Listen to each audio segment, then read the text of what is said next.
जय श्री राम। तेनालीराम का प्रयोग। तेनालीराम की बुद्धिमानी व चतुराई के कारण सभी उसे प्यार करते थे, परंतु राजगुरु उसे ईर्ष्या करते थे।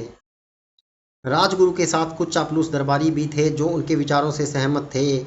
एक दिन सभी ने मिलकर तेनाली को अपमानित करने के लिए एक योजना बनाई। अगले दिन दरबार में राजगुरु राजा कृष्णदेव राय से बोले, महाराज, मैंने सुना है कि तेनाली ने पारस पत्थर बनाने की विधि सीखी है।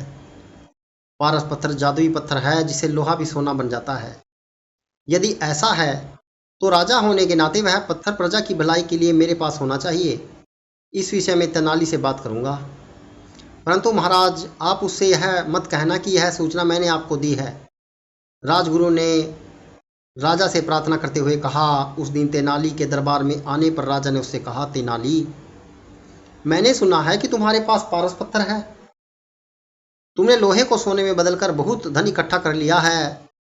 तेनालीराम बुद्धिमान तो था ही, सो वह तुरंत समझ गया कि किसी ने राजा को उसके विरुद्ध झूठी कहानी सुनाकर उसे फंसाने की साजिश की है।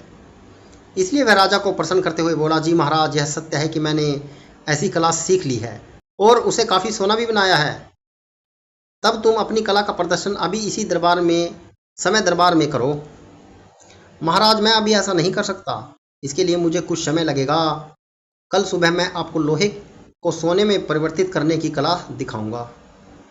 राजगुरु व उसके साथी समझ गए कि तेनाली अब फंस गए हैं, लेकिन वे यह जानने को उत्सुक थे कि तेनालीराम इस मुसीबत से छुटकारा पाने के लिए क्या करता है।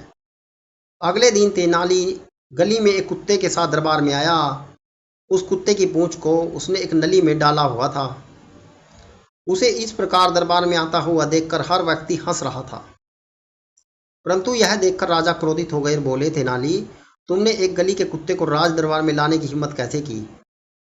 महाराज, पहले आप मेरे प्रश्न का उत्तर दीजिए। क्या आप जानते हैं कि कुत्ते की पूंछ को कितने भी वर्षों तक एक सीधी नली में रखें तब भी वह सीधी नहीं होती? वह अपनी कुटिल प्रकृति को कभी नहीं छोड़ सकती। हाँ, मैं इसके बारे में जानता हूँ, राजा ने उत्तर दिया। महाराज, यहाँ मैं इसी बात को तो सिद्ध करना चाहता हूँ। तेनालीराम बोला, अरे तेनाली, मूर्खों के समान बातें मत करो। कुत्ते की पूंछ कभी सीधी नहीं हुई तो तुम मुझसे पूछ रहे हो, बल्कि तुम जानते हो कि तुम इस कुत्ते की पूंछ को सीधा नहीं कर सकते हो, क्योंकि यह प्राकृतिक है। ठीक यही तो मैं आपको दिखाना चाहता हूँ और सिद्ध करना चाहता हूँ कि जब एक कुत्ते की पूंछ अपनी प्रकृति के विरुद्ध सीधी नहीं हो सकती, तो फिर लोहा अपनी प्रकृति को छोड़कर सोना कैसे बन सकता है? राजा कृष्णदेव राय को तुरंत अपनी गलती का एहसास हो गया। वह समझ गया कि उन्होंने बिना कुछ सोचे विचारे राजगुरु की झूठी बातों पर आंख मूंद कर विश्वास कर लिया। उन्होंने राजगुरु को तो कुछ नहीं कहा, परंतु तेनाली को उसकी चतुराई के लिए पुरस्कृत किया। राजगुरु व उसके साथी दरबारियों ने शर्म से सिर झुका लिए, क्योंकि उन लोगों के लिए यही अपमान व दंड था। इसके बाद तेनालीराम के खिलाफ कुछ भी कहने की उनकी हिम्मत नहीं होती थी। मित्रों, यदि इस प्रकार की हास्य कहानी आपको अच्छी लग रही हैं तो हमारे चैनल को सब्सक्राइब करना ना भूलें। जय श्री राम।